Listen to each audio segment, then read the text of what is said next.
5 game Android offline terbaik 2026. Pernah nggak sih lu lagi asik-asaknya push rank atau grinding di game online, tiba-tiba buffering, sinyal hilang, kuota habis, atau malah lag parah karena jaringan jelek? Rasanya pengen banting HP kan? Gua ngerti banget pain point itu.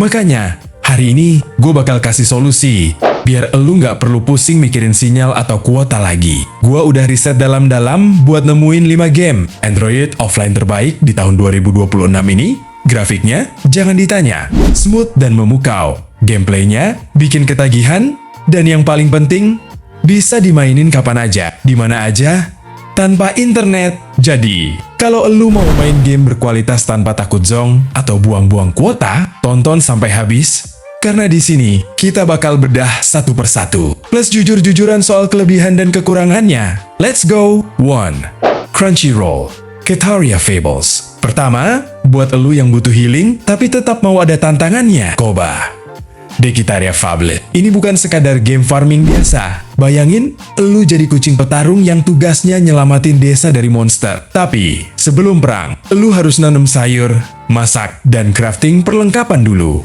Fitur menonjol. Visual animenya cute abis dan suasananya sangat chill. Perpaduan RPG sama farming simulator Nia unik banget. Spesifikasi, ringan di baterai. Kontrol simple, cocok buat HP mid-range. Kelebihan dan kekurangan.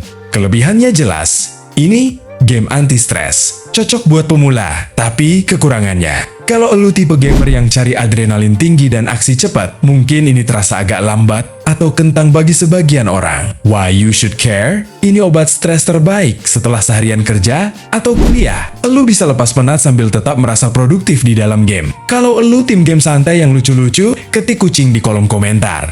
2. Mountain Bike Extreme. Nomor 2, buat elu yang suka tantangan fisik virtual, ada Mountain Bike Extreme. Genrenya simulasi balapan sepeda gunung. Jangan remehkan, grafisnya realistis, dan fisika gerakannya bikin elu harus fokus banget jaga keseimbangan. Fitur menonjol, jalur ekstrem, bukit curam, batu-batu tajam, turunan ngeri. Sensasinya beneran kayak naik sepeda beneran. Spesifikasi, kontrol berbasis giroskop atau touch yang responsif. Butuh refleks cepat. Kelebihan dan kekurangan. Kelebihan utamanya adalah replayability-nya. Tinggi karena setiap jalur punya tantangan beda. Sangat adiktif, tapi kekurangannya, kalau elu gampang emosi, hati-hati. Jatuh terus-menerus bisa bikin frustasi. Why you should care? Ini ngelatih kesabaran dan fokus elu. Plus, sensasi nyaris jatuh itu bikin deck digen seru tanpa risiko cedera beneran. Siapa di sini yang pernah merima-main game karena susah? Komen sabar kalau lu yakin bisa tamatin level terakhir. 3. Factor 2. Nomor 3, ini buat elu yang suka aksi lincah dan flow yang satisfying. Kenalan sama faktor kedua, elu berperan sebagai pelari yang mencoba kabur dari fasilitas eksperimen misterius. Beda sama game lari biasa, di sini elu kudu ngelakuin parkour beneran. Fitur menonjol, animasi parkournya smooth parah. Kontrol swipe-nya responsif banget, bikin gerakan lompat, slide, sama salto kerasa natural. Atmosfer dystopian Naya juga bikin tegang. Spesifikasi, sangat ringan. Hampir semua HP bisa jalanin tanpa hambatan. Ukuran filenya kecil, tapi visualnya tetap tajam. Kelebihan dan kekurangan.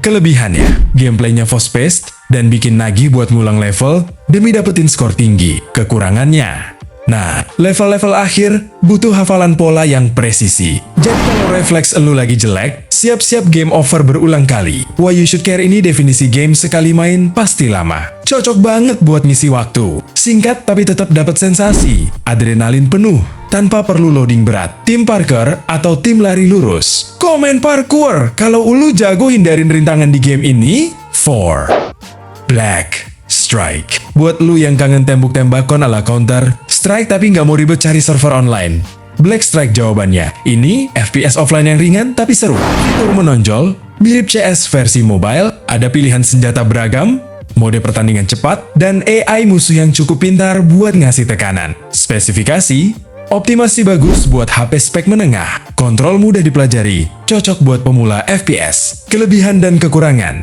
Kelebihannya, bisa main anytime tanpa takut lag jaringan. Grafisnya oke buat ukuran game offline. Kekurangannya, ya jelas, nggak ada sensasi kompetisi sama pemain asli. Jadi kalau lu cari ranking global, ini bukan tempatnya. Why? You should care.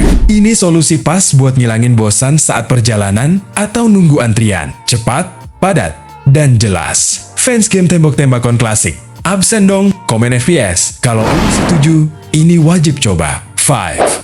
Subway Surfers. Terakhir, dan ini legenda yang gak pernah mati. Subway Surfers. Siapa sih yang gak kenal game ini? Lu main sebagai remaja graffiti yang dikejar polisi dan anjingnya di jalur kereta. Klasik, tapi tetap solid sampai 2026. Fitur menonjol. Visualnya penuh warna dan ceria banget. Yang bikin awet dimainkan adalah event musiman dan update karakter rutin. Nggak pernah bosen karena kontennya selalu baru. Spesifikasi, super ringan, dan ramah baterai. Bisa dimainin di HP kentang sekalipun tetap smooth. Kelebihan dan kekurangan. Kelebihannya, ini game Endless Runner paling sempurna buat ngilangin bosen instan. Kontrolnya simple tapi skill ceilingnya tinggi buat ngejar skor dunia. Kekurangannya, ya, gameplaynya repetitif. Kalau elu butuh cerita mendalam, ini bukan pilihannya. Why You Should Care ini game penyelamat saat sinyal hilang total. Nggak butuh mikir keras, tinggal geser kiri kanan. Dan otak elu bisa istirahat sejenak sambil tetap terhibur. Berapa high score tertinggi elu di Subway Surfers? Komen skor plus angka tertinggi elu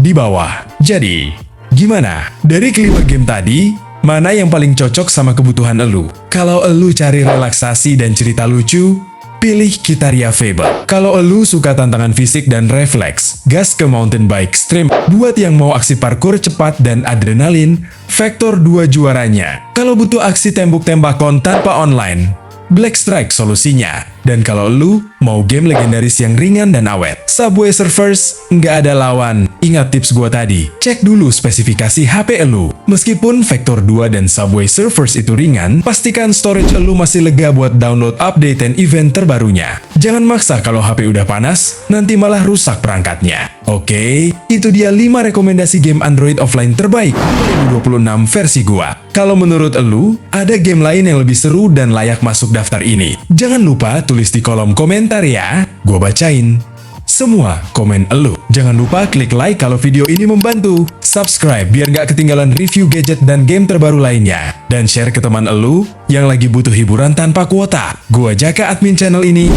Sampai jumpa di video berikutnya. Stay cool, stay gaming.